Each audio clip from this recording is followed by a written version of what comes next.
Bharatiya Janata party ने कुछ संकल्प लिए थे। उन संकल्पों की दिशा में पिछले 5 वर्षों में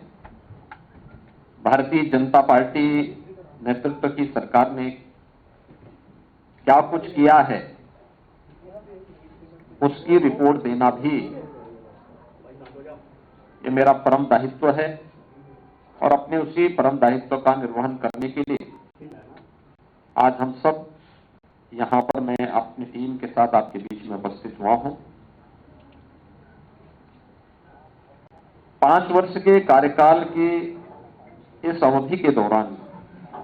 3 वर्ष की एक यात्रा हमारी वह है जिसमें निर्विघ्न रूप से प्रदेश सरकार ने प्रदेश की छवि को बेहतर तरीके से आगे बढ़ाया। लेकिन अगले 2 वर्ष वैश्विक महामारी कोरोना एक चुनौती बनकर के न केवल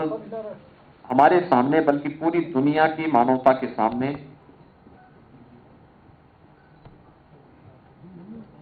जीवन और जीविका दोनों के लिए चुनौती बनकर के सामने आई थी। ये हम सबका सौभाग्य है कि इस देश के यशस्वी प्रधानमंत्री आदरणीय नरेंद्र मोदी जी के नेतृत्व में और उनके मार्गदर्शन में भारत का कोविड प्रबंधन दुनिया के लिए एक नजीर बना, जिसमें जीवन और जीविका दोनों को बचाने के बेहतरीन अनुभव भी थे। और जो व्यावहारिक कार्य योजना भारत ने लागू की, उसके परिणाम को भी दुनिया ने सराहा है। केंद्र सरकार ने समय समय पर जो गाइडलाइन जारी की, प्रधानमंत्री जी व्यक्तिगत रूप से प्रत्येक राज्यों के साथ संवाद भी रखते थे और वीडियो कॉन्फ्रेंसिंग के माध्यम से भी उन्होंने राज्यों के मुख्यमंत्रियों के साथ, उपराज्यपालों के साथ लगातार संवाद बनाए रखा।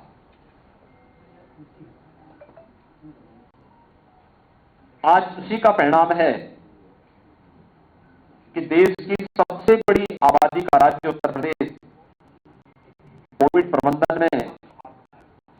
देश के लिए सबसे बेहतरीन परिणाम देने में भी सफल रहा। जब मैं आप सबके बीच में यहां पर आज अपनी बात को रख रहा हूं, तो मैं कह सकता हूं कि उत्तर प्रदेश की 18 वर्ष से उम्र के हर व्यक्ति को जो एलिजिबल था, उस हर एक व्यक्ति ने कोविड वैक्सीन की पहली डोज ले ली है। यानी 100% आच्छादित करने वाला देश की सबसे बड़ी आबादी का यह राज्य है। डबल डोज लेने वाली,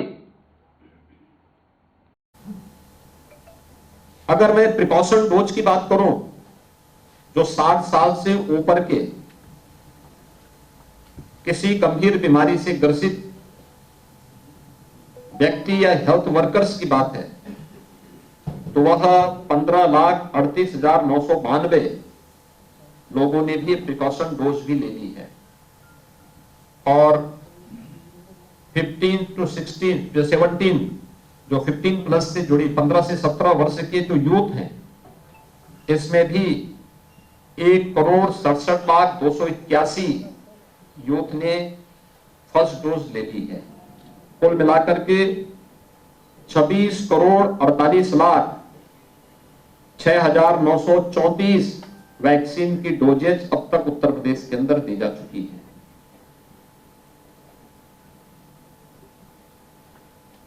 प्रथम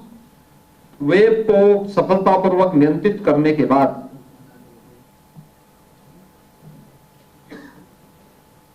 बहुत सारी चुनौतियां हमारे सामने आई थी। हमारे यहाँ के युवा, हमारे यहाँ के छात्र जो प्रतियोगी परीक्षाओं की तैयारी करने के लिए कोटा राजस्थान में गए थे, लॉकडाउन के दौरान उन्हें सुरक्षित उनके घरों तक पहुंचाने का कार्य रहा हो या प्रयागराज में प्रतियोगी परीक्षाओं की तैयारी कर रहे छात्रों को सुरक्षित उनके घरों तक पहुंचाने की कार्रवाई, यह सरकार ने पूरी प्रतिबद्धता के साथ अपने दायित्वों का निर्वहन किया और उस कार्य को उस समय निभाया ही। उत्तर प्रदेश के 40 लाख प्रवासी कामगार और श्रमिक जो अन्य राज्यों में रोजी रोटी के लिए गए थे, जब उनके सामने संकट आया तो उन्हें सफलतापूर्वक उनके घरों तक पहुंचाने की व्यवस्था, उनके लिए खाद्यान्न की व्यवस्था, कम्युनिटी किचन के माध्यम से हर राह चलते हुए राहगीर, भरण पोषण के माध्यम से प्रदेश के अंदर के उस समय हर एक श्रमिक के और हर एक परिवार के साथ राज्य सरकार ने जहां पहली वेव के दौरान सफलतापूर्वक कुछ मॉडल स्थापित किए थे, तो सेकेंड वेव के दौरान ऑक्सीजन की क्राइसिस के फलस्वरूप प्रधानमंत्री जी के आह्वान पर उत्तर प्रदेश ने 551 से अधिक ऑक्सीजन प्लांट भी स्थापित किए। आज उत्तर प्रदेश का हर जनपद ऑक्सीजन आत्मनिर्भरता के लक्ष्य को प्राप्त कर चुका है।